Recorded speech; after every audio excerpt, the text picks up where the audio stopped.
This is the Employee Safety Podcast from Alert Media. We provide business professionals with insights and ideas for protecting their people from the vast array of threats facing organizations today. Each week, you'll hear advice and best practices from an experienced safety leader. Welcome to the show. Hi there, Sarah Prattley here, filling in for Peter this episode. Colorado State University released their predictions for the 2023 hurricane season in mid-April, and they anticipate slightly below average activity in the Atlantic this year. Here to kick off this year's two-part hurricane preparedness series is senior meteorologist and longtime friend of the show, Jason Moreland. As Jason will explain, hurricanes are getting more dangerous and costly every single year.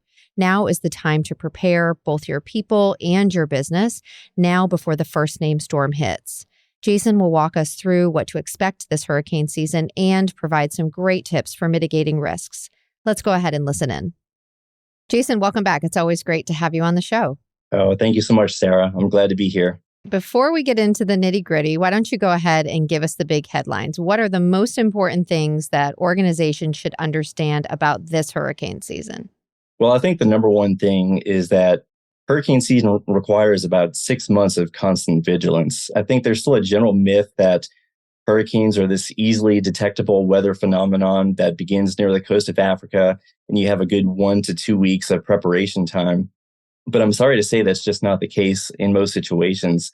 I'll have to give credit to the director of the Hurricane Center that often points this out, but of the 11 strongest hurricanes to ever strike the United States, about 10 of those were just minimal tropical storms just 3 days prior to landfall. I think another big thing is that employers nowadays have a lot more employees spread out across the coastline. And just for example, since 2020, Florida's population has increased by about 1 million residents, and it's now the nation's fastest growing state. Texas, Georgia, South Carolina, the list goes on and on. We've seen massive population growth within the hurricane zone over just the past 2 years. And then finally, I'd say that when you're looking at this increasingly vulnerable number of people living along the coast, we also had these alarming climate stats that are showing that we're seeing more rapidly intensifying storms right before landfall. And we're also dealing with rising coastal sea levels that are adding to the risk of flooding. Oh, that's definitely a lot to take into consideration. And you obviously mentioned the movement of people to Florida. I think it's also helpful to really reflect back a bit. Were there any big takeaways from the 2022 hurricane season that could be helpful for our audience looking ahead to this year? Yeah, absolutely. So in some ways, the numbers last year were slightly below average because when we take into account the past 30 years worth of data, we normally get a little closer to 7 to 8 hurricanes and 3 major hurricanes, whereas last year there were only 2 major storms, but we really made those 2 storms count. Those were Fiona and, of course, Ian. And when it comes to Fiona, when it first approached Puerto Rico, it was just a strong tropical storm, and it barely clipped the southern half of the territory as a minimal hurricane by the time it started to pull away. And yet it was easily one of Puerto Rico's most expensive storms. It knocked out some of the drinking water supply to a third of the population. The entire territory lost power for several days. So it really does not take a major hurricane for there to be devastating impacts. And then the storm continued on towards the north into the Canadian Maritimes, and it made landfall as one of the strongest storms in Canadian maritime history. So that's certainly a storm Puerto Rico and Canada will never forget. And then, of course, we had Hurricane Ian that came in shortly thereafter across the state of Florida. And we often think that, well, Floridians, they're pretty weather resilient by now. They've been through one big hurricane after another, so there's really nothing left to be surprised about. But here we go with Hurricane Ian. It caused over 150 deaths. It caused nearly $113 billion in total damage. And it turned out to be the most costliest storm in Florida's history. And by far the biggest killer in terms of direct impacts was a 10 to 15 foot storm surge that went into Fort Myers Beach.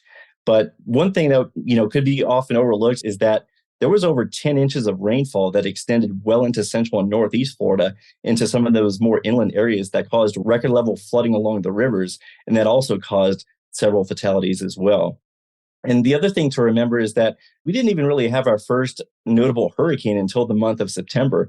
We went from June all the way through August with really no notable systems across the U.S. or within its coastal waters. And all of this really significant activity came within a 4 to 8 week period. So there's going to be times where Mother Nature can give us a bit of a false sense of security where maybe we kind of dodged a bullet this year's hurricane season, but all it takes is a few week window of favorable conditions for all of that to change. Yeah, as you mentioned, it was definitely a sleepy start to the season, but it really packed a punch there at the end with those two big storms. Okay, let's go ahead and dig into the CSU forecast and what we can expect. Jason, what's it look like for this season? Based on the latest information that we have, it's still looking like a bit of a slowly, or at least a slightly below average total year in terms of the number count. CSU is going with 13 named storms, 6 of which of those are going to become hurricanes, with 2 potentially becoming major hurricanes. Again, that's slightly below the 30-year average of 7 hurricanes, with 3 becoming major. But really, the main driving factor behind the forecast is that we're looking at a developing El Nino out across the Pacific, which is really just a fancy way of saying that the water temperatures off the coast of South America are becoming warmer than normal. And so when you have warmer than normal water temperatures out across the equatorial Pacific, usually we have an offsetting set of factors that come into play across the Atlantic, Gulf, and Caribbean with increasing wind shear and also more dry air. And both of those ingredients tend to suppress the overall number of hurricanes. But the one interesting caveat going into mid to late 2023 is that a lot of the reliable forecast model guidance indicates that the Gulf, Caribbean, and Atlantic are going to remain warmer than normal as well in terms of water temperatures. So that could help to offset those unfavorable conditions being imposed on the basin by El Nino. So that's why there is a little bit more uncertainty, I would say, this year with regard to those numbers. But even if we do get a moderately strong El Nino, that definitely doesn't discount the threat of one potentially more significant hurricanes that could be threatening the southeast U.S. As a matter of fact, over the past 20 years, it's been a mixed bag of impacts when it comes to El Nino dominant hurricane seasons. About half of those did still produce significant hurricane landfalls. In fact, 2004 featured an El Nino, which maybe wasn't quite as strong as the one that we're expecting for late 2023. But if you remember, that was the year in which Florida had 4 different significant hurricane landfalls, all within a span of a few months. So we're definitely not out of the woods, even if that El Nino forecast does verify. Great. Let's go ahead and transition the conversation a bit to preparedness, incredibly important for our audience. Can you walk through some of the potential human impacts of hurricanes and how employers can really prepare and protect their employees when faced with them? Yeah, absolutely. When it comes to workplace disruption, I think the timeline in which events begin to unfold can often catch people off guard. For example, if there's a threat of a significant landfall within 2 to 3 days, this could be, again, when the storm is just a minimal tropical storm or depression. If the forecast is calling for a significant intensification into a strong to major hurricane, there could already be preemptive talk about voluntary evacuations going into effect along the coast. And even for inland areas, there could be talk about sandbag availability if it looks as though there's going to be a threat of heavy induced rainfall flooding that extends well inland. And a lot of those basic preparedness items that you would think of maybe before the season, well, those are going to be in really short supply once you start to have a well-defined system or especially a named storm out there. Some of the more basic supplies like storm shutters and plywood may quickly run out of stock, even as additional shipments arrive from out of state. And then when it comes to evacuations and displacement, when employees are told to evacuate, most may only have this conception that there's only going to be maybe 1 to 3 days where they're out of pocket or out of town. But in the event that the unthinkable happens, say, for example, if you're in Fort Myers and you're unfortunate that your community is the one that's hit by the 10 to 15 feet of storm surge, you could be displaced for weeks and in some occasions even longer than that. So when creating an evacuation plan, you should really account for the possibility that this could be an extended stay away from home. And so with that, you want to think about, if you take prescription medication, have an accurate list of those prescriptions in case you need to refill those medications when you're out of town, or if you have kids or pets that you have to bring along with you. Think about some of those necessary items that you're going to have to take on the road, especially if it looks like you might be away for weeks to possibly even months in a worst case scenario. And then when it comes to mental and emotional stress, with these storms, we think about all the physical impacts, all the damage, the debris, destruction, and whatnot. But think about all the stressors that we have in life when it comes to your occupation. Are you going to be able to go back to work within a few days? Are your family and kids going to be safe? What about your older parents? So when it comes to a landfalling a hurricane, there's a lot of other variables that we often don't consider. And there's also been some studies that show that cardiovascular related incidents tend to increase even if you're not directly hit by the worst of the hurricane force winds. So these are all things to take into consideration, especially when it comes to preparedness. One thing that could definitely alleviate the stress is thinking about some of these contingencies well before the storms ever develop. And when it comes to things like injuries and deaths, the best way to mitigate these potential things is by talking about what are the biggest hazards when it comes to these storms. And, my strongly worded suggestion is that if you're ever placed under a storm surge watch or warning, you should automatically leave. No matter how sturdy of a location that you plan on weathering the storm in, it's really not going to be any match for 10 to 15 feet of water coming off the Gulf of Mexico or the Atlantic Ocean.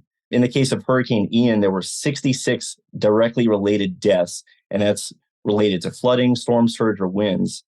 And of those 66 deaths, 41 were a direct result of coastal storm surge. And an additional 12 deaths involved heavy rainfall flooding well away from the coastline.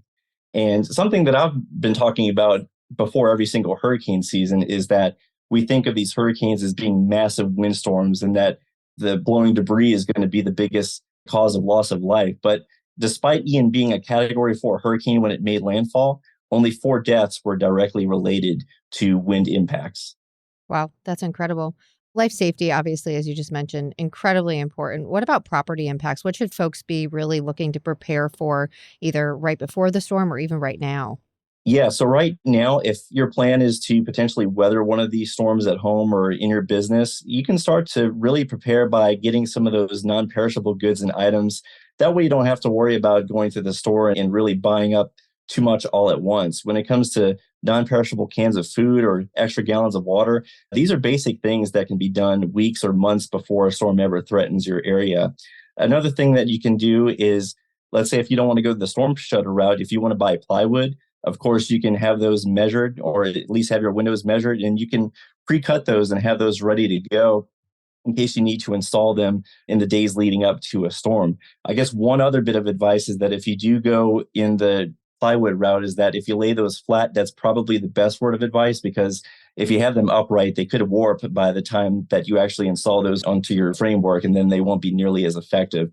Some other things that you can consider is to buy some backup generators or some power blocks. Of course, we don't really hope to lose power, but in the case of a big major hurricane like Ian, as many as 2 to 3 million people could lose power all at once. So even if you don't get the direct catastrophic blow from the storm, you could still easily be days or weeks without power. So you certainly want to have those backups in mind. And then also consider how eligible are you going to be to doing things remotely when it comes to work in the event that we don't have power for days or weeks. And also when it comes to preparing your home or business, I know that Florida, for example, has had many hailstorms, believe it or not, into the spring months. Some of these things that we've already seen in the past few months could be weakening your roofing and some of your infrastructure. So it's always good to have a contractor come out before the season really kicks into high gear, just to make sure that there's no weak points involved. And that way, if there is anything to address, that can be done well before a storm ever really threatens your residence or place of business. Such great information on kind of short-term and long-term preparations. Any other advice to help organizations prepare for the hurricane season? Yeah, I think really everyone should be on the same page. They should know where they're going to be in the event that a storm is making landfall. If there is the potential to make most of your employees remote for a few days, that's definitely something that I would encourage, just because with all the chances that you could lose power, or maybe you can't even get back to your headquarters for several days. I mean, one thing to consider is that if you were in Fort Myers, even after the storm had passed, there were some instances of looting that occurred in the days that happened shortly after the storm.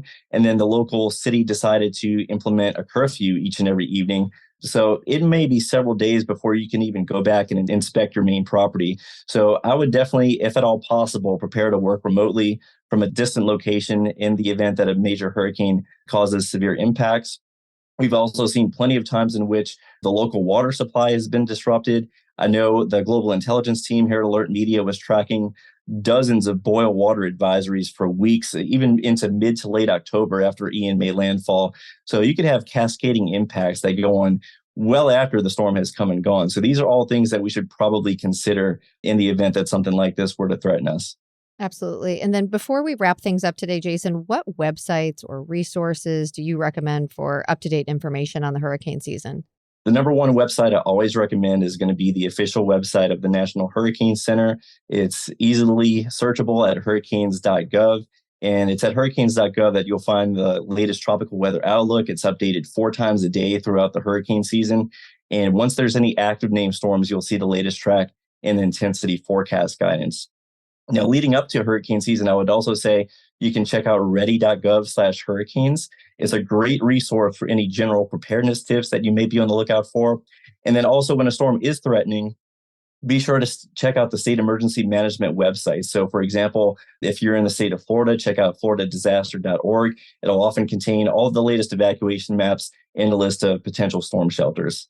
So many great resources, definitely stuff for our audience to keep track of throughout the whole hurricane season and even before, of course. Jason, thanks so much for joining us today. It's always great to have your expertise and especially interesting to hear how all of these different factors are impacting the weather patterns, but in particular this coming hurricane season. Thank you so much, Sarah.